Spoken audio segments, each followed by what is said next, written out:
Students আগের দিন যে 8 মার্কসের ইম্পর্টেন্ট কোশ্চেনগুলো তোমাদেরকে দিয়েছিলাম সেটা দেখার পর হাজার হাজার স্টুডেন্ট আমাকে কমেন্ট করছো যে আমাদেরকে ইতিহাসের 4 মার্কসের সেই ইম্পর্টেন্ট কোশ্চেনগুলো বলে দিন যেগুলো করার পরে আমরা 24-এ 24 পাবো মাধ্যমিকে, এবং আমিও তোমাদেরকে সেই হিসাবেই প্রমিস করেছিলাম।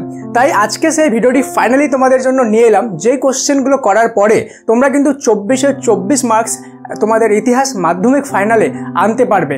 তার আগে তোমাদের জন্য অনেক বড় একটা গুড নিউজ আমি দিয়ে দিই, সেটা হলো সাফল্য তোমাদের জন্য নিয়ে এসেছে totally free 100% free online class.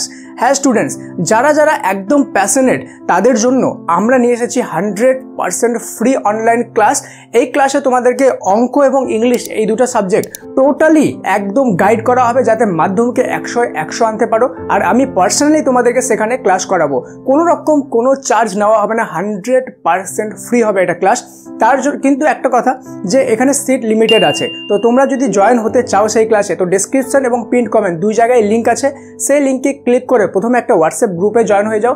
25শে যে সেপ্টেম্বর থেকে 1 অক্টোবরের মধ্যে কিন্তু আশেপাশে এখানে ক্লাস আমি চালু করে দেবো, ঠিক আছে? তো যারা একদম প্যাশনেট যে আমি মাধ্যমিকে একদম 100-এ 100 চাই অঙ্ক এবং ইংলিশে, তারা সম্পূর্ণ ফ্রিতে এটাতে জয়েন হতে পারো। প্লাস সেখানে কিন্তু বিভিন্ন রকম আরও স্পেশাল জিনিস থাকবে তোমাদের জন্য, লাইক একটা বলে দিই স্কলারশিপ, আরও অনেক কিছু সারপ্রাইজ যেগুলো আমরা এখন রিভিল করতে চাচ্ছি না। তো সেখানে অবশ্যই জয়েন হয়ে যাও, ওকে?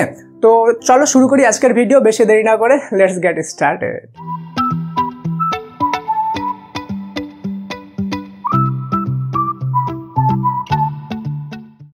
তো স্টুডেন্টস, সবার প্রথমে তোমাদের কোশ্চেন প্যাটার্ন বোঝা উচিত। তোমাদের কয়টা চ্যাপ্টার আছে? 1, 2, 3, 4, 5, 6, 7, 8 টোটাল 8টা চ্যাপ্টার আছে, ঠিক আছে? এবার 8টা চ্যাপ্টারের মধ্যে থেকে ফার্স্ট আর সেকেন্ড চ্যাপ্টার থেকে তোমাদের 2টা 4 মার্কসের কোশ্চেন আসবে, ঠিক আছে? থার্ড 4 চ্যাপ্টার থেকে 2টা, 5th 6 চ্যাপ্টার থেকে 2টা এবং 7 8 চ্যাপ্টার থেকে 2টা, 2 4 6 8 8টা থাকবে। এই 8টার মধ্যে কয়টা করতে হবে? 6টা কোশ্চেনের অ্যান্সার করতে হবে। 6 4 24, 4 নাম্বার করে একটা, টোটাল 6টা কোশ্চেন 24 নাম্বার, ওকে ক্লিয়ার? কিন্তু এখানে অনেক বড় একটা ক্যাচ আছে যেটা তোমাদেরকে কিন্তু বোঝা উচিত। প্রথমে দেখো কি বলছে, প্রত্যেকটি উপবিভাগ থেকে অন্তত একটি করে উত্তর দাও। মানে তোমাদেরকে এই দেখো, এটা একটা উপবিভাগ ক, এটা খ, এটা গ, এটা ঘ, এই দুটা চ্যাপ্টার, এই দুটো চ্যাপ্টার, এই দুটো চ্যাপ্টার, এই দুটো চ্যাপ্টার, এই উপবিভাগ থেকে প্রত্যেকটা উপবিভাগ থেকে একটা করে কিন্তু কোশ্চেন অ্যান্সার দিতে হবে। মানে তুমি দেখো তোমাকে কয়টা করতে হবে? টোটাল 6টা। তুমি যদি ভাবো যে আমি এখান থেকে 2টা, এখান থেকে 2টা, এখান থেকে 2টা করবো, ঠিক আছে? 2 4 6টা কোশ্চেন হয়ে গেল, আমি 7 আর 8 নাম্বার চ্যাপ্টারটা পড়বোই না, তাহলে আমাকে খালি 6টাই চ্যাপ্টার পড়তে হবে 4 মার্কসের জন্য, তাহলে কিন্তু হবে না। তোমাকে এই চ্যাপ্টার থেকে অন্তত একটা অ্যান্সার করতেই হবে, এখান থেকেও একটা, এখান থেকেও একটা, এখান থেকেও একটা। দেখো তোমাদের যে বোর্ড কত মানে ব্রিলিয়েন্ট ভাবে তোমাদেরকে কোশ্চেন প্যাটার্ন বানিয়ে দিয়েছে যাতে তোমাদেরকে 8টাই পড়তে হয়। বাট ডোন্ট ওয়ারি, আমরাও কম ব্রিলিয়েন্ট না, তাই না? আমরাও কিন্তু রাস্তা খুঁজে নিয়েছি যাতে আমাদেরকে 8টা চ্যাপ্টার না পড়তে হয় 4 মার্কসের জন্য। তার জন্য কিন্তু ভিডিওটা শেষ পর্যন্ত দেখতে হবে। এবার দেখো বাকি দুটো যে কোনো চ্যাপ্টার থেকে যে কোনো উপবিভাগ থেকে, ওকে? বাকি দুটো মানে মনে করো তুমি এখান থেকে একটা কোশ্চেন অ্যান্সার করলা, এখান থেকে একটা, 2টা, এখান থেকে একটা, 3টা, এখান থেকে একটা, 4টা, ওকে? 4টা হলো। বাকি যে দুটো কোশ্চেন আছে সেটা তুমি যে কোনো উপবিভাগ থেকে করতে পারো। এবার যারা ভিডিওটা ধৈর্য সহকারে শেষ পর্যন্ত দেখবে তাদেরকে আমি বলে দিব রাস্তা যে কিভাবে প্রত্যেকটা চ্যাপ্টার না করেও, ঠিক আছে, আমি কিন্তু 24-এ 24 পেতে পারি। আর এটা একদম অথেন্টিক ওয়ে, তোমরা দেখলেই বুঝতে পারবে, ঠিক আছে? তো চলো দেখে নিই যে প্রথম উপবিভাগ অর্থাৎ ফার্স্ট চ্যাপ্টার থেকে কী কী কোশ্চেন আছে, সেকেন্ড চ্যাপ্টার থেকে আমি প্রত্যেকটি চ্যাপ্টার অনুযায়ী তোমাদের কোশ্চেন বলে দেবো, ওকে? কেন কি আমি যদি শুধুমাত্র উপবিভাগ থেকে বলি কোশ্চেনের সংখ্যা অনেক কম হয়ে যাবে। অনেক কম হলে কি হবে, সেখান থেকে কমন আসার সম্ভাবনা অনেক কম হবে। মনে করো এক একটা চ্যাপ্টার থেকে আমি যতগুলো কোশ্চেন দেবো সেই অনুযায়ী তুমি যদি কোনো সাজেশন বুকে দেখো, ঠিক আছে, মোটামুটি কমসে কম এক একটা চ্যাপ্টার থেকে মানে একটা উপবিভাগ থেকে 25 থেকে 30টা কোশ্চেন করতে হয়, ঠিক আছে?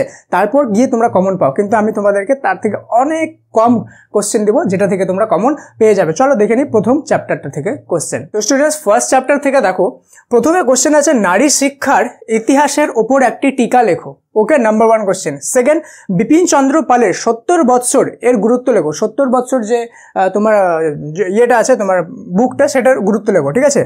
এবার কি বলছে, পরিবেশের ইতিহাস চর্চার গুরুত্ব। পরিবেশের ইতিহাস চর্চা একটা বিষয়, সেটার কি গুরুত্ব রয়েছে ইতিহাসে। এবার হয়ে গেল ইতিহাসের উপাদান হিসাবে সংবাদপত্র ও সাময়িক পত্র, ঠিক আছে? দুটো আলাদা আলাদা, সংবাদপত্র ও সাময়িক পত্রের ভূমিকা লেখো। এরপর হয়ে গেল নারী ইতিহাস চর্চার গুরুত্ব, নারী ইতিহাস চর্চা একটা টপিক, তাই তো, এর কি গুরুত্ব রয়েছে। এবার হয়ে গেল 6 নম্বর, ইতিহাসের উপাদান হিসাবে জীবনের ঝরাপাতা ও জীবন স্মৃতি এই দুটির গুরুত্ব লেখো। ওকে, খেলাধুলার ইতিহাস চর্চা সম্পর্কে যা জানো লেখো। এগুলো হয়ে গেলো 7টা কোশ্চেন। এবার 7টার মধ্যে এটা হলো মোস্ট ইম্পর্টেন্ট কোশ্চেন। ওকে, তোমার 4 নাম্বারটা, 5 নাম্বারটা, 6 নাম্বারটা নোট করে নাও। ওকে, তো এবার দেখি চ্যাপ্টার 2 এ কি কি ইম্পর্টেন্ট কোশ্চেন আছে। তো স্টুডেন্ট, চ্যাপ্টার 2 এ নীল দর্পণ নাটকে 19 শতকের বাংলার কি রূপ ছবি ফুটে ওঠে সেটা লেখো। মানে নীল দর্পণ নাটক পড়ে 19 শতকে সেই সময় বাংলায় কি কি চলছিল বা সেই সময় বাংলা কেমন ছিল, মানে পশ্চিমবঙ্গ বা বাংলা যেটা পূর্ববঙ্গ আর পশ্চিমবঙ্গ মিলেছিল সেই সময়কার বাংলাটা কেমন ছিল সেটা নীল দর্পণ নাটক থেকে কতটা বোঝা যায় সেটা লেখো। ওকে, নারী শিক্ষার ইতিহাসে বেথুনের ভূমিকা। ওকে, নারী শিক্ষার ইতিহাসে বেথুন সাহেব কি কি ভূমিকা পালন করেছিল। চিকিৎসা বিদ্যার ক্ষেত্রে কলকাতা মেডিকেল কলেজের ভূমিকা আলোচনা করো। ওকে, কি বলছে, হুতুম প্যাঁচার নকশা, ঠিক আছে, গ্রন্থে 19 শতকের বাংলার কি কি ছবি ফুটে ওঠে লেখো। ঠিক আছে, পাশ্চাত্য শিক্ষার বিকাশে বা বিস্তারে রামমোহন রায়ের কি কি ভূমিকা রয়েছে। এবার চলে আসলো টিকা। এখান থেকে 2টা টিকা ইম্পর্টেন্ট আছে, সেটা হলো ইংরেজি শিক্ষার বিস্তারে প্রাচ্য ও পাশ্চাত্যবাদী বিতর্ক কি। ওকে, এরপরে হয়ে গেল উডের নির্দেশনামা সম্পর্কে টিকা লেখো। হয়ে গেল স্বামী বিবেকানন্দের নব্য বেদান্তের বৈশিষ্ট্য লেখো এবং নব্যবঙ্গ বা ইয়ং বেঙ্গল আন্দোলন সম্পর্কে যা জানো লেখো। এর মধ্যে মোস্ট ইম্পর্টেন্ট হলো এই যে 3 নাম্বারটা, 5 নাম্বার পাশ্চাত্য শিক্ষা। ওকে, তোমার হয়ে গেল এই দুটাই। ওকে, টিকা যেটা আছে তোমার 2টাই টিকা ইম্পর্টেন্ট, প্লাস 8 নাম্বারটা নব্যবঙ্গ, এটা আরও বেশি ইম্পর্টেন্ট। ঠিক আছে, এখান থেকে আরও 3টা কোশ্চেন আছে, সেটাও দেখে নাও। তো সেটা হলো নারী শিক্ষার প্রসারে ঈশ্বরচন্দ্র বিদ্যাসাগরের ভূমিকা। ওকে, এরপর হলো শ্রীরামকৃষ্ণের সর্বধর্ম সমন্বয়ের আদর্শ আর লালন ফকির আর আর্য সমাজ নিয়ে টিকা লেখো। ওকে, তো তোমাদের মনে হচ্ছে হয়তো অনেক বেশি কোশ্চেন হচ্ছে, ডোন্ট ওয়ারি, আগের যে চ্যাপ্টারগুলো আসছে সেগুলো তো অনেক কম কিন্তু আমাদের কোশ্চেন থাকবে। ঠিক আছে, কিন্তু তার আগে একটা ফিডব্যাক চাই তোমাদের কাছে। কাইন্ডলি সবাই কমেন্টের মধ্যে লেখো আমরা যে ফ্রি অনলাইন ক্লাসের ব্যবস্থা করেছি তোমাদের জন্য সেটা তোমাদের কেমন লাগলো আর সেটা নিয়ে তোমাদের কি মতামত কাইন্ডলি শেয়ার করো। আমরাও জানতে চাই তোমাদের কাছে যে তোমরা আমাদের এই ফ্রি অনলাইন ক্লাস নিয়ে কি ভাবছো এবং এতে তোমাদের কতটা উপকার হবে। ঠিক আছে, কাইন্ডলি পজ করে ভিডিওটা আগে কমেন্টে সেটা লিখে দাও। তো স্টুডেন্ট, চ্যাপ্টার 3 থেকে যেটা হলো সেটা হলো বারাসাত বিদ্রোহের প্রকৃতি বিশ্লেষণ করো। ওকে, সেকেন্ড, তিতুমিরের ওয়াহাবি আন্দোলনের পরিচয় দাও। এরপরে চলে আসলো টিকা। 3টা টিকা আছে, অরণ্য আইন সম্পর্কে, ফরাজি আন্দোলন, ওয়াহাবি আন্দোলন। ওকে, নীল বিদ্রোহে সংবাদপত্রের কি কি ভূমিকা, মানে যখন নীল বিদ্রোহ হচ্ছিল তখন সংবাদপত্র অর্থাৎ নিউজ পেপার, সেই নিউজ পেপারগুলো কী রোল পালন করছিল। যেমন দেখো এখনকার যে সিচুয়েশন ওয়েস্ট বেঙ্গল হয়ে আছে, এখানে যে আমাদের যে সোশ্যাল মিডিয়া সেটার ভূমিকা কিন্তু অনেক বড়, তাই না। কিছু সময় পর হয়তো ইতিহাসে এটা লেখা হবে যে সেই সময় 21 যে শতাব্দী আছে সেখানে আমাদের সোশ্যাল মিডিয়ার কি ভূমিকা ছিল। সেমভাবে কিন্তু এই কোশ্চেনটা আমাদের করা হয়েছে যে নীল বিদ্রোহের সময় সংবাদপত্রের কি ভূমিকা ছিল, কেন কি তখন তো সোশ্যাল মিডিয়া ছিল না। এরপরে চলে আসলো বিদ্রোহ, অভ্যুত্থান ও বিপ্লব, এই ধারণাটি ব্যাখ্যা করো। ঠিক আছে, এটা একটা ধারণা, বিদ্রোহ, অভ্যুত্থান ও বিপ্লব, এই ধারণাটি ব্যাখ্যা করো। কি বলছে, 1855 সালের সাঁওতাল বিদ্রোহের কারণ ও প্রকৃতি প্লাস মুন্ডা বিদ্রোহের কারণ প্রকৃতি ও প্রভাব, ঠিক আছে, আলোচনা করো। এর মধ্যে থেকে মোস্ট ইম্পর্টেন্ট যেটা হলো সেটা হলো এই টিকাগুলো। ঠিক আছে, 3 নম্বরের। 4 নম্বরে নীল বিদ্রোহ সংবাদপত্রের ভূমিকা। এরপরে চলে আসলো 6 নম্বরে 1855 সালে সাঁওতাল বিদ্রোহের প্রকৃতি ও কারণ। ঠিক আছে, আর এটা লাস্টেরটা না। ঠিক আছে, এগুলো হলো মোস্ট ইম্পর্টেন্ট সবগুলোই, কিন্তু এগুলো তার মধ্যে মোস্ট ইম্পর্টেন্ট। এবার দেখো, যখন তোমরা ইতিহাস পড়বে বা নোট পড়বে তখন সেটাকে ইন্টারেস্ট জাগানোর জন্য রিয়েল লাইফ এক্সাম্পল নিয়ে পড়বে। যেমন আমি বললাম যে রিসেন্ট ঘটনা যেটা হয়েছে কলকাতায়, ঠিক আছে, সেটা নিয়ে আমি এক্সাম্পল দিলাম। তো এবার তোমাদের মধ্যে কিন্তু আগ্রহ বেড়ে যাবে, আচ্ছা যদি এখন সোশ্যাল মিডিয়া এইভাবে পালন করে ভূমিকা, তাহলে সেই নীল বিদ্রোহের সময় সংবাদপত্র কীভাবে ভূমিকা পালন করেছিল, সংবাদপত্র কী রোল পালন করেছিল, দেখবে এবার যখন নীল বিদ্রোহ পড়বে তোমাদের কিন্তু ইন্টারেস্টটা অনেকটা বেড়ে যাবে। তো এই ধরনের রিয়েল লাইফ এক্সাম্পলের সাথে যখন রিলেট করবে তখন বুঝতে পারবে ইতিহাসটা কিন্তু অনেক মজাদার একটা সাবজেক্ট। তো স্টুডেন্টস, আরেকটা জিনিস, তোমাদের সব কোশ্চেন কিন্তু করতে হবে না। আমি যেভাবে বললাম লাস্টে কিন্তু এমন কিছু বলবো যেটা জানার পরে তোমাদেরকে কিন্তু অনেকগুলো চ্যাপ্টার না করলেই হয়ে যাবে। ঠিক আছে, এবার দেখে নাও 4 নম্বর চ্যাপ্টার থেকে ইম্পর্টেন্ট কোশ্চেনগুলো। ভারত সেবা কবে গঠিত হয়, এর উদ্দেশ্য ও কার্যাবলী আলোচনা করো। মহাবিদ্রোহের প্রতি শিক্ষিত সমাজের মনোভাব, এটাও তুমি রিসেন্ট কলকাতার নিউজটা থেকে তুমি কানেক্ট করে যদি পড়ো তাহলে অনেক ভালো বুঝতে পারবে। যেমন এখন যদি বলি যে এখন শিক্ষিত সমাজের কি মনোভাব, এই কলকাতার বা এই পশ্চিমবঙ্গের অবস্থা নিয়ে শিক্ষিত সমাজ কি করছে, তাদের কি মনোভাব, সেটা তুমি কিন্তু ইজিলি একদম বলতে পারবে, ঠিক আছে। তেমনই তখনও যে বিদ্রোহ বা আন্দোলনগুলো হয়েছিল তখনও তো তাদের কিছু না কিছু মনোভাব ছিল, ঠিক আছে, তাদের কিছু না কিছু রিয়াকশন ছিল, সেই রিয়াকশনগুলোই এটার কোশ্চেন, ঠিক আছে। হিন্দু মেলার উদ্দেশ্য কি ছিল, হিন্দু মেলা যে হয়েছিল তার উদ্দেশ্য কি ছিল, মহারানীর ঘোষণাপত্রের ঐতিহাসিক তাৎপর্য কি, এবং জাতীয়তাবাদী চেতনার বিকাশে আনন্দ মঠের ভূমিকা আলোচনা করো। এর মধ্যে মোস্ট ইম্পর্টেন্ট হলো 2 নাম্বারটা, ঠিক আছে, এবং 5 নাম্বারটা, সুপার ক্রুশিয়াল ইম্পর্টেন্ট এই দুটা, ঠিক আছে।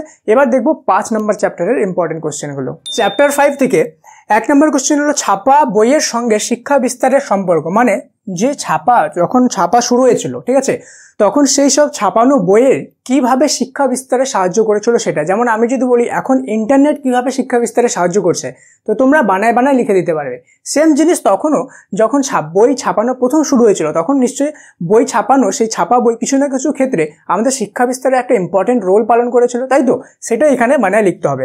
এবার দেখো টিকা, কি কি টিকা লিখতে হবে, শ্রীরামপুর মিশন, বসু বিজ্ঞান মন্দির, আর কলকাতা বিজ্ঞান কলেজ।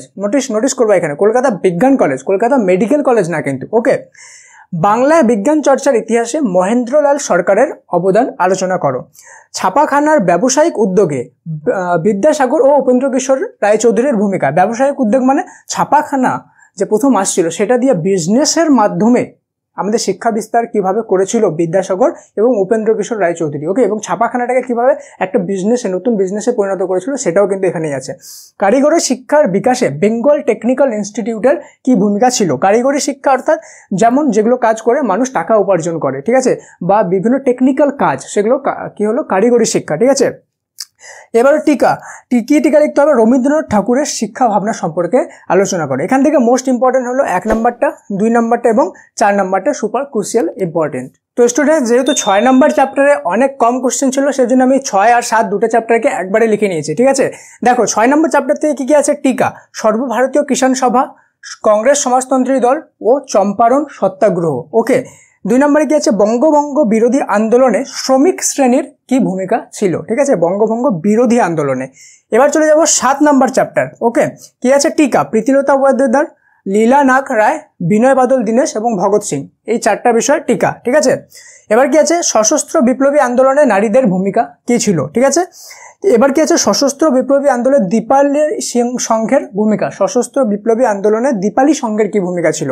এবারে চলে আসলো দলিত আন্দোলনে বিষয়ে গান্ধীজি ভার্সেস আম্বেদকরের বিতর্ক। এখানে ভার্সেস থাকবে না, একটা দাগ দেওয়া থাকবে খালি, ওকে। দলিত আন্দোলনের বিষয়ে গান্ধীজি ও আম্বেদকরের বিতর্কটা আলোচনা করো। এর মধ্যে মোস্ট ইম্পর্টেন্ট হলো এই 2 নাম্বারটা, সশস্ত্র বিপ্লবী আন্দোলনে নারীদের ভূমিকা আলোচনা করো। এবার একটা জিনিস এখানে ক্লিয়ার করে দিই, যেটা অনেকজনের মাইন্ডে ডাউট আসবে, যে টিকা যে আছে 1টা 2টা 3টা 4টা মিলে কি 4 নাম্বার, না, এটা আলাদা টিকা, এটা আলাদা টিকা, এটা আলাদা টিকা, এটা আলাদা টিকা, ঠিক আছে, 4টে আলাদা আলাদা টিকা। তো আশা করি ক্লিয়ার হলো। এবার দেখবো চ্যাপ্টার 8 থেকে কি কি ইম্পর্টেন্ট কোশ্চেন আছে। এবার স্টুডেন্টস 8 নাম্বার চ্যাপ্টার থেকে ইম্পর্টেন্ট কোশ্চেনগুলো হলো, জুনাগড় ও হায়দ্রাবাদ রাজ্যটি কিভাবে ভারতভুক্ত হয়েছিল, মানে জুনাগড় আর হায়দ্রাবাদ দুটা যে রাজ্য আছে সেটা কিভাবে ভারতের আন্ডারে এসেছিল, ঠিক আছে। উদ্বাস্তু সমস্যা সমাধানে ভারত সরকারের কি কি উদ্যোগ ছিল বা বিভিন্ন উদ্যোগ। স্বাধীনতার পর ভাষার ভিত্তিতে ভারত কিভাবে পুনর্গঠিত হয়েছিল, ঠিক আছে। এবার চলে আসলো কিভাবে কাশ্মীর সমস্যার সৃষ্টি হয়েছিল, ঠিক আছে। স্বাধীনতার পর ভারতে কি কি সমস্যা দেখা গিয়েছিল। এরপরে চলে আসলো একটা টিকা, সেটা হলো নেহেরু লিয়াকত চুক্তি আলোচনা করে। এবার দেখো এখানকার মধ্যে যতগুলো আছে না সবগুলোই খুব ইম্পর্টেন্ট। এবার একটা ইন্টারেস্টিং জিনিস বলি, দেখো যেটা এই যে কোশ্চেনটা আছে 5 নাম্বারটা বলছে স্বাধীনতার পর ভারতে কি কি সমস্যা দেখা গিয়েছিল, এগুলো সবগুলোরই সাথে লিঙ্ক। কেমন করে, ভারতে যে যে সমস্যাগুলো দেখা গিয়েছিল স্বাধীনতার পরে, ঠিক আছে, দেখো কি কি দেখা গিয়েছিল, যে রাজ্যগুলোকে ভারতভুক্ত করতে হবে, এটা একটা সমস্যা, সেটা 1 নম্বর কোশ্চেনে। আর কি সমস্যা দেখা গিয়েছিল, উদ্বাস্তু সমস্যা, মানে একটা রাজ্য থেকে অন্য রাজ্যের লোক চলে যাচ্ছে, ঠিক আছে। যেমন হলো বাংলাদেশ থেকে প্রচুর পরিমাণে লোক ভারতে আসছিল, পাকিস্তান থেকে প্রচুর পরিমাণে লোক ভারতে আসছিল, এখান থেকে প্রচুর পরিমাণে লোক যাচ্ছিল, সেই ডিউরেশনে অনেক লোক মারা যাচ্ছিল, ঠিক আছে, সেই সমস্যাটা দেখা গিয়েছিল। আর কি হয়েছিল, কাশ্মীর সমস্যা তৈরি হয়েছিল, ঠিক আছে, কাশ্মীর সমস্যা খুব ভালোভাবে জানো তোমরা, ঠিক আছে। তারপরে ভাষার ভিত্তিতে বিভিন্ন সমস্যা দেখা গিয়েছিল। তো এই যে কোশ্চেনটা আছে এই কোশ্চেনটা রিলেটেড কিন্তু সবগুলোই কোশ্চেন আছে, মানে এটা ভালো করে করলে এগুলোই হয়ে যাবে, সবগুলোই হয়ে যাবে যদি এটা ভালো করে করো। এবার যে ভিডিওর প্রথমে আমি যেভাবে প্রমিস করেছিলাম যারা ধৈর্য সহকারে থাকবে তাদের জন্য খুব ইম্পর্টেন্ট জিনিস বলে দেবো, যে সবগুলো না পড়লেও হবে। তো কি সেই জিনিসটা, ফাইনালি সেই ইন্টারেস্টিং জিনিসটা চলো দেখে নিই। তো আমরা কি করবো, এখানে যে 3 নম্বর চ্যাপ্টারটা আছে এখান থেকে একটা করব, এবং 5 নাম্বার যে চ্যাপ্টারটা আছে এখান থেকে একটা করব। দুটো কোশ্চেন হলো। এবার 7 আর 8 দুটাই আমরা করব এখানে, ঠিক আছে। কেন কি এখান থেকে যেগুলো কোশ্চেন কমন দিয়েছে সেখান থেকে আসার চান্স প্রবল রয়েছে, ঠিক আছে, প্রচুর পরিমাণে রয়েছে। তো এখান থেকে দুটো হয়ে গেল, আমাদের কয়টা কোশ্চেন হলো? 1 2 3 4, ঠিক আছে। এবার বাঁচলো এই দুটো চ্যাপ্টার থেকে আমরা করে নেব। তাহলে দেখো আমরা এখান থেকে দুটো কোশ্চেন করলাম, এখান থেকে একটা করলাম, এখান থেকে একটা করলাম, এখান থেকে দুটো করলাম। কয়টা হলো? 2 2 4 5 6, 6টা কোশ্চেন হয়ে গেল আমাদের। টোটাল 4 নাম্বার করে থাকবে, টোটাল 24 নাম্বার, ঠিক আছে। তো আশা করি এই ভিডিওটা যেগুলো দেওয়া হয়েছে তোমরা ভালোভাবে কভার করবে। এবং আরেকটা ইম্পর্টেন্ট জিনিস বলে দিই, তোমরা যদি খুব ভালোভাবে এই কোশ্চেনগুলো সলভ করে যাও তাহলে কিন্তু দেখো শুধুমাত্র তোমাদের যে 4 নম্বরের কোশ্চেন হচ্ছে সেটা না, এই 4 নম্বরের কোশ্চেনগুলো যখন করবে সেখান থেকে বিভিন্ন রকম এমসিকিউ এসসিকিউ সব কিছুই কিন্তু ওভারঅল কভার হয়ে যাবে। এটা ভাববা না যে শুধু 4 নম্বরের 24ই আছে, এখানে 4 নম্বরের 24 তো পাবা, কিন্তু এই 24-এর প্রিপারেশন করতে গিয়ে তোমরা কিন্তু আরও অনেক নাম্বার এখান থেকে ক্যারি হয়ে যাবে। এবং তোমাদের জন্য আমি যেভাবে বললাম যে ফ্রি অনলাইন ক্লাস, সেটাতে যদি জয়েন হতে চাও তাহলে কিন্তু লিমিটেড টাইম আছে, লিমিটেড সিট আছে। প্রথমে যারা যেতে পারবে তারাই জয়েন হতে পারবে, ঠিক আছে। তো ডেসক্রিপশন বা পিন কমেন্টের লিঙ্ক আছে, অবশ্যই জয়েন হয়ে যাও। আর চ্যানেলের প্রথমবার এসে থাকলে অবশ্যই চ্যানেলটি সাবস্ক্রাইব তো করবা। আর লাইক না করে থাকলে ভিডিওটা অবশ্যই একটা লাইক করে দাও, কেন কি তোমাদের জন্য কিন্তু এই সব জিনিস বানানো। তোমরা যদি একটা লাইক না করো কে করবে? ওকে, লাইক করে দাও। দেখা হচ্ছে পরে আরও একটা ইন্টারেস্টিং ভিডিওতে, ততক্ষণ পর্যন্ত মন দিয়ে পড়াশোনা করো। Thank you so much, may God bless you all.